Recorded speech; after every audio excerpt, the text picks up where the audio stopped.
Gazetarja dhe moderatorja e njohur sportive Qesha Krelani ka reaguar në rrjetet sociale pas publikimit të emrit të gjyqtarit kryesor për ndeshjen e shumë pritur Serbi-Shqipëri, e cila do të zhvillohet të shtunën në mbrëmje në Leskovac.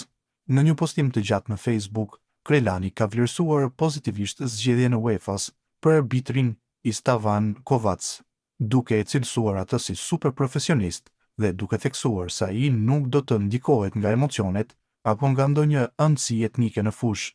Sipas gazetares Kovac, është një gjyqtar me përvojë të madhe dhe me një profil që garanton drejtësi në një ndeshje të ndjeshme si kjo mes Serbisë dhe Shqipërisë, e pas kanë zgjedhur gjyqtarin kryesor super profi për ndeshjen Serbi-Shqipëri. Shkruan ajo në fillim të reagimit të saj. Krelani sjell në vëmendje origjinën e arbitrit duke e përshkruar si hungarez me pasaportë rumune, në fakt që sipas saj ka rëndësi për të kuptuar se Kovac nuk ka lidhje apo simpati për Serbinë. Ajo e krahasoi situatën e tij me atë të shqiptarëve të Luginës së Preshevës që kanë pasaportë serbe, por që në gjak dhe shpirt mbeten shqiptar. Në thelb është si një preshevar, që quhet serb në letra, por në gjak është shqiptar, thekson ajo. Gazetarja e njohur thekson gjithashtu marrëdhëniet historikisht të tensionuara mes hungarezëve dhe rumunëve, të cilat sipas saj janë edhe më të thella se ato mes shqiptarëve dhe serbëve. Hungarezët e rumunët nuk e durojnë njëri tjetrin, kanë histori përçarje e urrejtje madje edhe më të thella se tonat me serbët. Ky refer, krejt kombëtare dhe aleate të Rumanisë me i pa, i kishte eliminuar në muaj, shkruan ajo me tone ironike. Megjithatë, Krelani nënvizon se pavarësisht këtyre dallimeve, Kovac është një profesionist i vërtet që nuk përzien emocionet me detyrën dhe ushtron arbitrazhin me paanësi absolute. Në vijim ajo ndalet te qyteti Cluj-Napoca, vendlindja e gjyqtarit që ndodhet në rajonin e Transilvanisë, një zonë që dikur i përkiste Hungarisë, por sot është pjesë e Rumanisë. Ky është hungarez 100%, por nga Transilvania, pjesë e Rumanisë që dikur i përkiste Hungarisë, shkruan ajo, duke shpjeguar se banorët e kësaj zone kanë identitete të përzierë etnike e historike.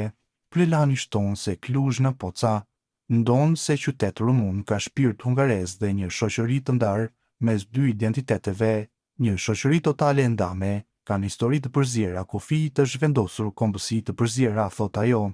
Në një detaj tjetër interesant, gazetarja përmend edhe faktin se klubi i Kluzhit, që përfaqëson qytetin e lindjes së Kovac, ka lidhje të ngushta me futbollistët shqiptarë.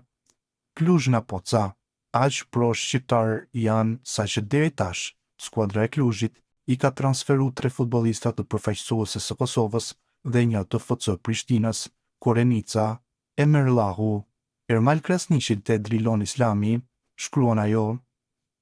Për Krelanin, këto detaje janë tregues të qartë se gjyqtari nuk ka asnjë arsye për të favorizuar Serbinë. Këtu e kupton që ky gjyqtar s'ka shans me i favorizu serbët, përfundon ajo me bindje. Reagimi i gazetarës ka marrë shumë vëmendje në rrjetet sociale, ku një pjesë e ndjekësve kanë mbështetur vlerësimin e saj me profesionalizmin e arbitrimit të Istvan Kovac, ndërsa të tjerë kanë komentuar për ngarkesën emocionale që pritet ketë ndeshja. Me këtë reagim Qesha Krelani duket se i jep një mesazh të qartë tifozëve shqiptar të kenë besim në drejtësinë e arbitrimit, sepse gjyqtari që do të vendos fatin e takimit në Leskovac është sipas saj një profesionist i pakontestueshëm dhe i paanshëm dhe korrekt.